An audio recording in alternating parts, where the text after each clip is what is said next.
there, and I would like to start talking about the Italian Renaissance, particularly the art of the Italian Renaissance. This is going to be part one of perhaps a few different screencasts because we have a lot to talk about, and obviously not only with the Italian Renaissance, but then we have the Northern Renaissance thereafter. So to begin with, I want to talk a little bit about what happened in Italy during this time. We know, and you've already read, about humanism taking shape, about sort of a revival of Greek and Roman art and sort of going back in this neoclassicism as well. And so here during this time period, Italians were willing to spend a lot of money on art. Not only did it communicate that, of course, they were socially up there, if you will, when it came to, the best of the best have the art, you know what I mean? But it also communicated political values. It communicated spiritual values in many ways as well. Now, in Italy during this time, you have banking and international trade interests that really have a hold on most of the money. And public art in places like Florence, which is sort of the epicenter of the Italian Renaissance, was organized and actually supported by guilds. So the consumption of art was actually kind of a competition for social status and for political status. If you wanted to be in the upper echelons of society, then art was one way in which you were going to achieve that. So let's talk a little bit about the different characteristics of Renaissance art in Italy. First is realism and expression. And so here we have an example from 1427. So we're talking very early Renaissance. And this is by Masaccio. It's called Expulsion from the Garden. And so this is the Garden of Eden, going back to biblical times. And these are some of the first nudes since classical times. So we're talking about the Greeks and the Romans. So in perhaps about 1,000 years or so. And so you can see in here the realism displayed by the human shape, but also the expression of Adam and Eve.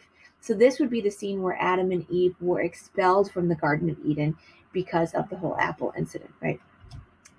And then Masaccio was also one of the first to take linear perspective into paintings.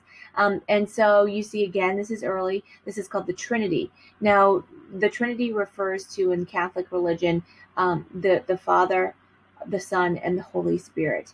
And so you see here, it is shaped by, you have this sort of figure in the background, and then you have Jesus of Nazareth dying on the cross. And this is one of the first uses of linear perspective that were some of the earliest, I should say. And also to note when it comes to this particular painting that this is actually a fresco. So a fresco is a particular type of painting that we see during the Italian Renaissance where it's actually done rapidly on wet plaster on a wall or a ceiling. And so the colors actually penetrate the plaster and it becomes fixed as it dries. So, and that's of course the wording that is actually there at the bottom. So here's some more examples of what you might see when it comes to perspective. Perhaps if you've taken an art class, then you maybe had to experiment with doing perspective in paintings or drawings and that type of thing. And so this shows various ways that you can actually have perspective. And of course, the perspective is so important because it adds to the realism, right, of whatever the artist is painting. So the next characteristic of the Italian Renaissance is classicism. So again, going back to the Greeks and the Romans. And so this would have been in the first century. This is the classical pose of Venus. And so this is actually quite secular, right? This isn't a Catholic religious figure. This is going back, like I said, to Greco-Roman times. And we also see humanism coming into play here. And individualism as well, because you have pretty much the focus of this sculpture is one person, right? It's not a group of people. It's not even a religious scene with a group of people, but really the focus is on just the one. And of course, we also have freestanding figures in this, in that, this is a sculpture of somebody standing on their own. It's not done in a mass sculpture, again, where you might have multiple figures. And we see the symmetry and the balance. And so during the Renaissance, they start to experiment with different poses to seem more realistic. Because if you think about it, when do you ever see human figures like standing completely straight up and down, right? Almost never, unless perhaps you're in the military. Typically, you see human figures that are sort of like one hip might be off to the side, perhaps one knee might be bent, and that type of thing. And so you see a lot more realism in these classical figurines as well. And then we have an emphasis on individualism. So this is a famous painting by Piero della Francesca in the mid 1400s, and this is the Duke and Duchess of Urbino.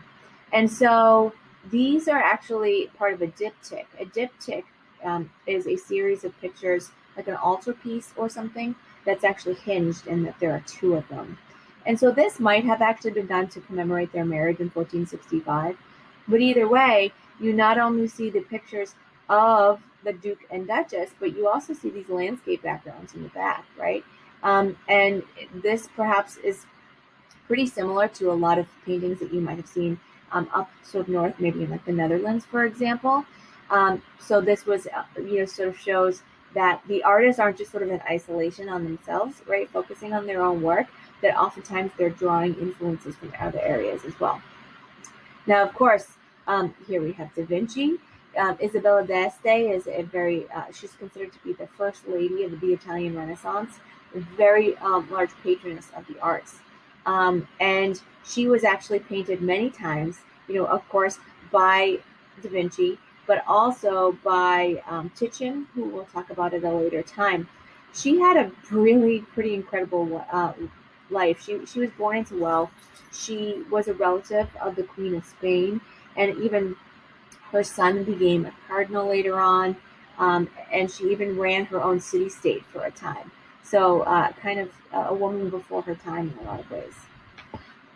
Now, during the Renaissance, you also see the geometrical arrangement of figures, and let me show you some sort of geometry here in this particular painting. This, again, is Da Vinci, right? And this is the Madonna. The Madonna refers to a painting of Mary, who's the mother of Jesus of Nazareth. She's referred to in many texts in the Catholic religion as the Madonna. And so Da Vinci, who we're going to talk about a lot more, did very detailed studies of the human body, and he saw the human body as almost like a piece of architecture. And he, I guess I'll just save it for now. You're going to see this a lot more in a lot of Da Vinci's other works. Now, when it comes to lighting and shadowing and other things that were very common during the Italian Renaissance too, is here we have chiaroscuro, which is a painting technique where the lighting, the lighter parts kind of almost seem to emerge from the darker areas. So if you look particularly with her hair, it's because the painter has actually painted it in such a way that the light seems to emerge from that dark sort of bush and tree behind her. And then you also have sfumato, which is from Italian meaning to tone down or to evaporate like smoke. And this is a form of really fine shading that actually produces really soft transitions between colors and tones, again, to almost make it look a little bit more realistic as well. And the last characteristic that we see of Italian Renaissance is the artists themselves become these personalities. They become these celebrities. This, for example, is in 1550, and this is a tract that's published. It's called The Lives of the Most Excellent Painters, Sculptors, and Architects. And you'll see that this is actually by Vasari, and it was published and dedicated to Medici, the Medici family of Florence. Now, in this, he actually offers a history and a critical history of Western art through biographies of artists, through a series of prefaces of their artwork as well. And then he actually goes on and publishes a second edition later on. And so a very well-known personality and celebrity, for example, is, again, he's my fave, so I'm going to mention him a ton, but is Leonardo da Vinci. He becomes sort of such a well-known, not only painter, he's well-known for many other reasons, but he becomes a celebrity that people want to have in their court, and they want to be painted by da Vinci. He's very much in demand.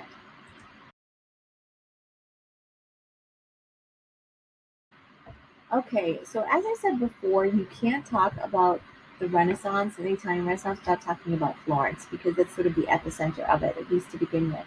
And you can't talk about Florence without talking about the Medici. So the Medici family were a series of rulers, not just one, that were like super influential in Florence, in the city-state of Florence. So first you have, of course, Lorenzo the Magnificent. And he not only was a ruler and a pretty tyrannical one from all accounts, but also patronized such scholars and artists like Botticelli and Verrocchio. And Verrocchio's pupil was Leonardo da Vinci. And then he had others like Michelangelo. So he ended up dying, of course, in 1492, but his son even went on to become pope. So a very influential family, not only in Florence, but of course in the Catholic religion as well. And then you have Cosimo de' Medici, who was part of a different branch of Medici, but that's no matter. And he actually was elected head of the Republic of Florence in 1537. And he was made a duke, and he also gained strength because the Pope during his time was also a member of the Medici family. And so he was a ruler, and I won't go again into too much detail there, but he was also a patron of the arts for those such as Michelangelo, and even started an academy in Florence. Now, during Florence, during the time of the Medici's, their palace and the architecture that they patronized was just incredible. And you can actually go and visit this in many parts of Florence today. Now, talking about architecture in Florence, you can't talk about architecture in Florence without talking about Brunelleschi. And so this is the cupola of Santa Maria del Fiore in Florence. And you'll see that Brunelleschi was very skilled, not only as an architect, but also as a goldsmith, as a sculptor, as a mathematician, and so on and so forth. And he was commissioned to build this cathedral dome in Florence. And he had actually studied in other parts of Italy, like in Rome, where he studied the Pantheon, which is a very, very famous building in Rome. And so you'll see it up here on the right with the oculus, that hole in the ceiling on the right. That is the Pantheon. And so you can see in the cathedral dome that he took a lot of influence from there.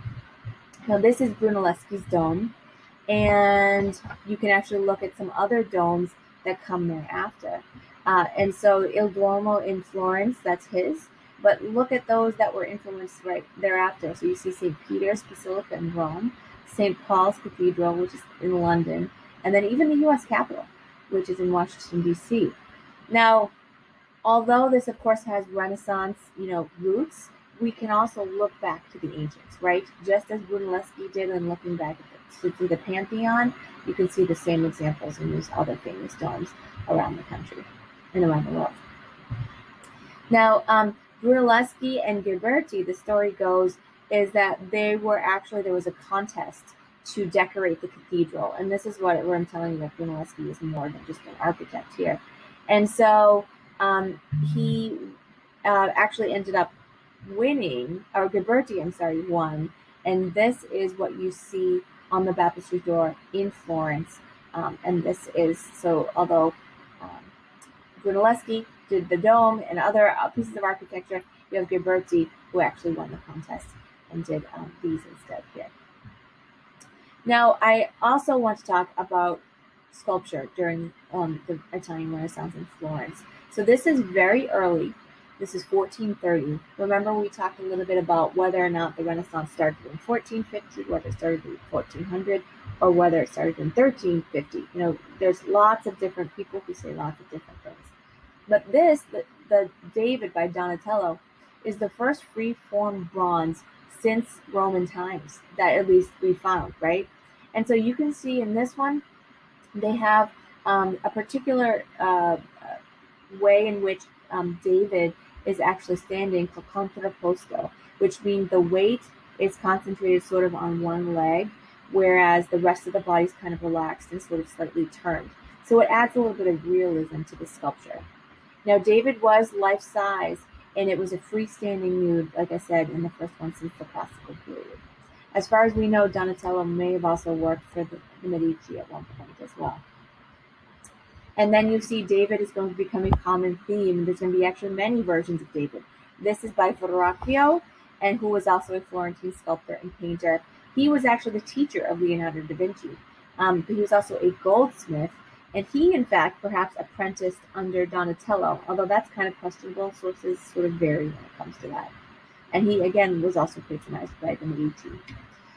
Now, on to Sandro Botticelli. And he was born in 1445, died in 1510. and he studied in Florence as well and was a masterful painter. I've been lucky enough to see several of his paintings in person. They had a exhibit at the Museum of Fine Arts a few years ago. Now, this is perhaps one of his most famous paintings, which is called The Birth of Venus. Again, going back to classical times, right, where you have Venus as a common figure during the Greco-Roman period. And this was actually painted for Lorenzo de' Medici, and it represents the birth of love, because Venus is the goddess of love. And it contains, nudes. Obviously, you have the nudes of Venus. You have these angels or cherubs that are appearing on the left-hand side as well. And here, too, by Botticelli, is called Primavera, or the Allegory of Spring. And this was also painted for Lorenzo de' Medici, and it's supposed to be an allegory for the kindling of love and the fruition of marriage and so on. Now, interesting about Botticelli is that his style starts to change over time, and that's not uncommon, of course, with artists. But he starts to goes from idolizing nature and naturalism to sort of this urgency of action. And so you see that perhaps actually maybe with this portrait of Savonarola, which is going to come later. And this actually, sorry, is not Botticelli. But Savonarola was a friar, so he was Dominican, which was, if you don't know too much about the different sort of orders of monks, monks in the Catholic Church oftentimes follow a particular set of rules. So they have different names as well. So you have the Franciscan monks who live in one particular way. You have Dominican monks who live in another way, and so on and so forth. So Savonarola was actually anti-humanist. He saw humanism as just too secular, too hedonistic, too corrupting. And in fact, he was part of a process of burning books and artwork and other luxury goods in public. The interesting thing is that he later goes on to institute a republican government after the Medici rulers fell in 1494, and he himself was executed. Savonarola was. And so here is a painting of the execution of Savonarola. So now is the moment you've all been waiting for. It's when I finally tell you a little bit more about Leonardo da Vinci. And so we're going to talk about him as sort of a Renaissance individual, aka a Renaissance man. So let's talk a little bit about what a Renaissance man is. It is someone who kind of knows a little bit about everything. And maybe you've met someone like that before. They seem to dabble in all different kinds of fields and have this immense knowledge. And so that is what a Renaissance man was. And so typically, of course, they have deep skill or knowledge in one particular area, but they are able to still link information from other areas and disciplines to create new knowledge. And so this whole going back to the Greco-Roman time period of a well-rounded person was at the heart of the Renaissance education and what made a Renaissance man, if you will. So let's talk about Leonardo da Vinci as an example of that. Leonardo da Vinci, from Italy, right? He was an artist. He was a sculptor, an architect, a scientist, an engineer, an inventor. He was a little bit of everything. And so you can see, of course, this is one piece of his artwork. This is a self-portrait. Then here we have, look at some of his other drawings, right? So he had notebooks and notebooks that are actually really cool. You can go to certain museums. For example, up to a time, I don't know if they still let you, but the British Museum actually has some of Leonardo da Vinci's works. And if you make an appointment, you can actually go into the archives, and they'll make you wear gloves and all kinds of other things. But you can actually touch and look through some of Leonardo da Vinci's drawings, which is pretty amazing. But as you can see here, clearly very skilled. I mean, if you look at the horse, for example, you can see the musculature of the horse's legs, right? How realistic does that look? Same thing if you were to look over to the picture of what looks to be men on the left. The details of the wrinkles in their skin and their hair and their expressions on their faces is kind of incredible. Now, Leonardo da Vinci, is super famous for many different works, but of course this is one of them. And this is called The Virgin of the Rocks. And this is supposed to be, of course, the Virgin Mary. And so you see her right here in the middle, and that is supposed to be Jesus of Nazareth to her left, and then her nephew, who is John the Baptist, according to biblical stories. And so this, of course, is where we talked about Italian Renaissance having sort of these geometrical figures. Leonardo was like an expert at this. And when you, in fact, want to talk about geometrical figures in Renaissance art, you could point easily to Leonardo as like the person who did it the most. Now, again, famous for a lot of paintings. This happens to be one of my favorite. This is called The Last Supper, and this is supposed to be here, another case study of geometry. And so in the forefront, or in the middle of the painting, you have Jesus of Nazareth, and you can see, that this is a wonderful example of perspective as well, right? And so the lines are coming out here, where you have sort of this perspective point in the back that is showing that the lines, that it almost seems as if it's more realistic because it's coming out at you. And so this is in Milan, this particular painting, and unfortunately it's in really terrible condition. He didn't want to use fresco because Da Vinci was a guy who liked to experiment, and so he used a different technique with tempera on a base, and he mixed it himself, but unfortunately it's deteriorating. And then people have tried to restore it over the years, but it wasn't really until after World War II that the decay process really sort of got a handle on. And so this is super interesting because this particular painting is actually on the wall of just the sort of outer building of a church, and it was where the monks and the priests actually used to like eat. It was almost like a cafeteria, if you will. And you can go and visit it today, and it's beautiful and gorgeous to see in person. And so here you see it's in this Santa Maria del Grate in Milan. Now, The Last Supper is a very storied painting. Oh, here's the perspective, of course, sorry. But it is a very storied painting, not only because of the realism that we see in the figures here, but also a lot of historians have figured out that all of the people that are with him are Jesus's disciples, right? And this would have been the Thursday, in the Catholic Church, what they consider Holy Thursday, before he died on the cross. And so some people say, well, the person to the left was one of his disciples, John, and who is a Saint John. But if you've read the book, The Da Vinci Code, or if you've seen the movie, some people wonder if John is in fact Mary Magdalene. Mary Magdalene joined Jesus and his disciples later on in his life, and there are some sources that say that perhaps she was close with him. There are some that say that perhaps she was his wife. Of course, that's very controversial because it's not in accordance with what the Bible says. But is this part of this Da Vinci Code? Was Da Vinci purposefully trying to point that out? I remember even when I was taking the tour and seeing this painting, the tour guide brought that up. He's like, no, that's definitely not Mary. That's John. Just that John looked a little bit more feminine, perhaps, but because he had long hair, and that was in keeping with what was, back in the day. But who knows? Now, of course, Da Vinci. You can't talk about Da Vinci without talking about Mona Lisa. The Mona Lisa is sort of like the standard for portraits, right?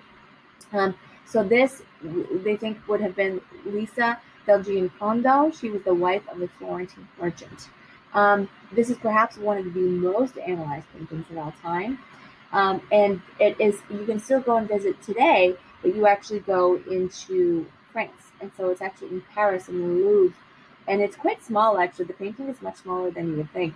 And in fact, if you go to visit it today, it's actually behind like bulletproof glass because so many people have tried to like tamper with it or steal it over the years. Now, you have Leonardo, also the sculptor, as you can see with this equestrian statue in the 1500s. And this would have actually been during his period of time where he was in the court of the French king. So he took his Italian Renaissance painting and sculpting and him being a Renaissance man. And he didn't just stay in Italy. He traveled and lived for a time in France, and he actually died in France. Now, he also claimed to be a practicing architect and did several sketches for buildings, secular as well as even, religious.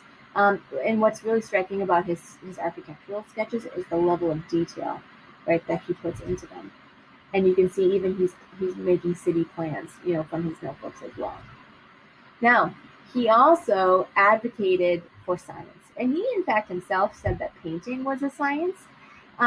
But he says that direct observation was inherent in creating a painting, but also in having anything be truthful or in a scientific quality. And he says that his paintings and drawings are mathematical, even. But he himself was fascinated by the human body, and he actually dissected bodies himself to find out a little bit more about it. So by his own count, he counted that he had dissected up to 30 different corpses in his life. At first, he was interested most in the skeleton and muscles, but he later went on to study the role of individual parts of the body, like the mechanics of the body and how it worked, and then even in internal organs. And so here, for example, you see a fetus inside the uterus of a woman, right? And you can see again the level of detail that he provided. Here we see some anatomy. On the left-hand side, you can see him studying and looking into and sketching the muscles in their relation to the bones and to the skeleton.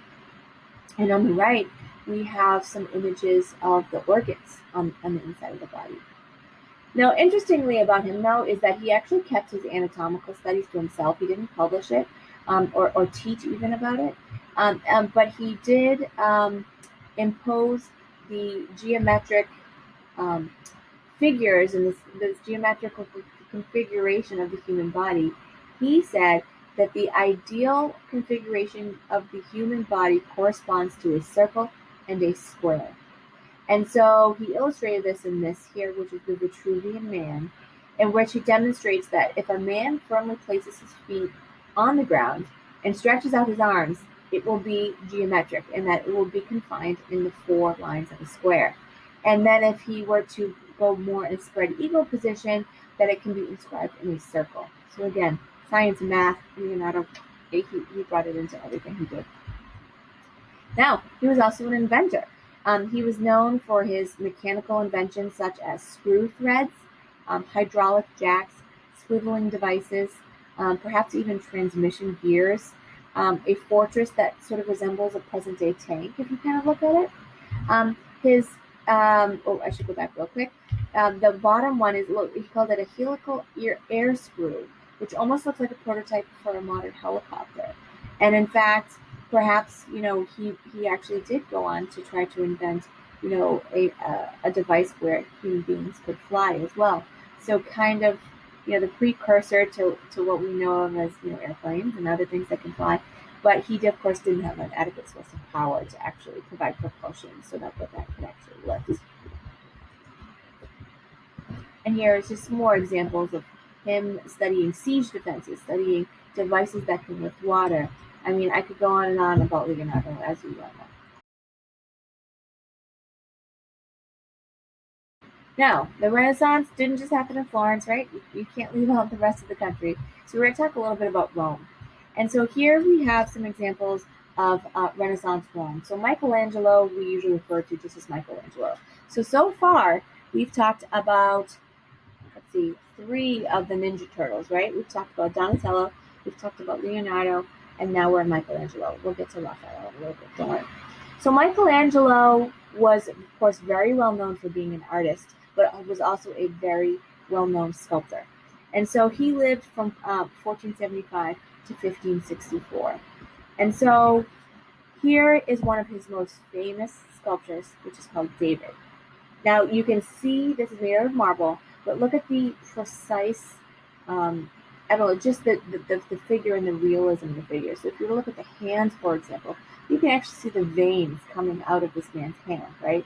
If you were to look on the left, you can see the musculature of his legs, of his arms, of his torso as well. So one of the most famous sculptures, probably of the Renaissance just in general, was by David, was the David by Michelangelo.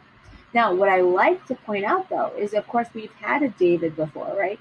Donatello and Verrocchio had versions of the David. This isn't a new subject by any means, but look at what a difference a century makes, right? So Donatello was a full almost 100 years before Michelangelo. And still, the first bronze for his time, right? The first freestanding sculpture of a nude for his time. But then you fast forward roughly 100 years and look at Michelangelo and sort of the gains that they've taken in this 100 years when it comes to sculpture. Now, the popes, it's very important to note, were patrons of the arts, and not just even religious figures, although of course many of them were, but this was commissioned by a pope, of course, it's currently in St. Peter's Basilica, which is in Rome. And this shows Mary holding Jesus of Nazareth right after his death. Now, again, Michelangelo, famous for lots of things, but the Sistine Chapel, perhaps his most famous piece of artwork. And this, of course, is not the ceiling particularly, right? And so this is a part of the Vatican in Rome, and this is the actual ceiling. So you have to even think about how Michelangelo got up there, right? And he had, from all accounts, of course, structures that he could climb up and sit on, and was literally upside down, painting this ceiling of the chapel. Sorry, guys, I'm going to turn off my do not disturb for a second. And so let's look at some of the details of the Sistine Chapel. Here we have the creations of the heavens and earth, right? And again, you can see the detail. Look at the pink and red tones in the garments that they're wearing, right? And the folds and how realistic it looks. And then here we have the creation of man himself when God created Adam. And again, the realism here is just astounding. We have scenes here like the fall from grace. This would be when Eve took the apple, and here you have Adam and Eve. And then we have the last judgment as well. And so this would be at the end of time when Jesus comes back and there's the last judgment of human beings. Now, also in the Roman times is our last Ninja Turtle, and that's Raphael. Raphael, this is a painting of Baltasar Castiglione, who is, you'll probably read one of his sources. He was a humanist, and he was sort of like a Renaissance man himself. But Raphael, well known for his paintings. This, for example, is the betrothal of the Virgin, and this is when Mary was betrothed to Joseph.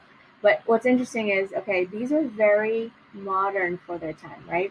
For example, look at the building in the background. Would that have been around in the year zero, if you will, right, in the first century BCE or CE?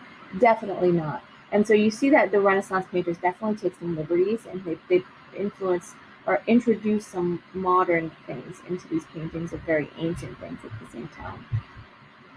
And of course, great example of perspective with the vanishing point in the background and the line sort of coming up in the foreground.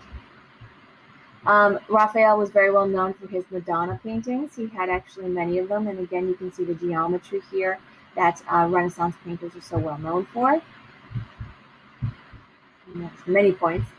And we have more Madonnas. Again, very, very famous for his Madonnas. Here we have even more. But my favorite is the School of Athens. So this, in fact, is not religious in nature, but it is Greek. It's going on the personalities of very famous Greek thinkers. So there is a lot of variety of poses. And what's interesting is that these are in the papal apartments in the library. And so, again, a secular painting that was patronized by a very obviously religious person, right? And he was working on this while Michelangelo was working on the Sistine Chapel, actually, at the same time. And you'll see, again, there are no Christian themes here. So what you actually see is that he sort of painted like other famous people as the figures. So although you see that that's supposed to be Da Vinci, on the left-hand side, supposedly, that is supposed to be Plato. Plato was an ancient Greek philosopher, and he was the one who was definitely more abstract in his philosophy, looking to the heavens and sort of what he thought was ideal, whereas on the right-hand side is Aristotle. Aristotle was much more grounded in his philosophy and looking at science as examples of how to see the world, and so that's supposedly why he's kind of pointing down. And then we see other, like Pythagoras is here. is supposed to be represented in the School of Athens painting. And we see Zoroaster, who in fact is not Greek, but that's okay. We see Ptolemy, Euclid. You probably have heard these terms when you've studied geometry, right?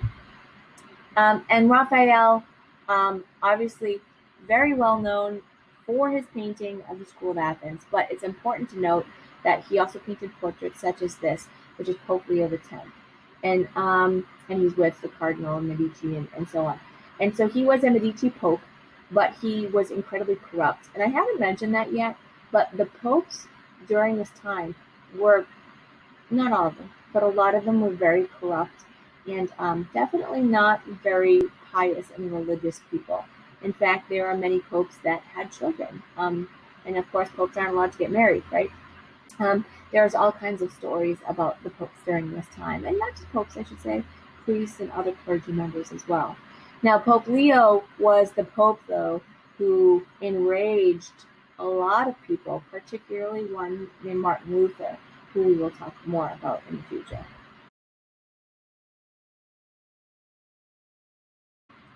So the last thing I want to talk about is Venice during the Renaissance, because again, there's just so many things that I could talk about with Renaissance art, and there's even so much that I've already taken out.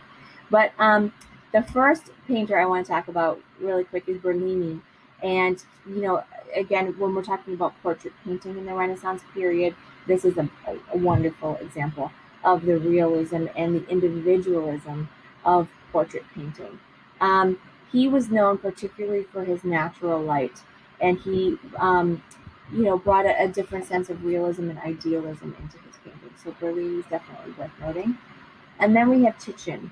Titian was born in the late 1400s and died in the late 1500s, and he is perhaps the greatest Italian Renaissance painter of the Venetian school of the Renaissance. He was amazing in most all aspects of art, whether it was portraits or mythological paintings or religious paintings.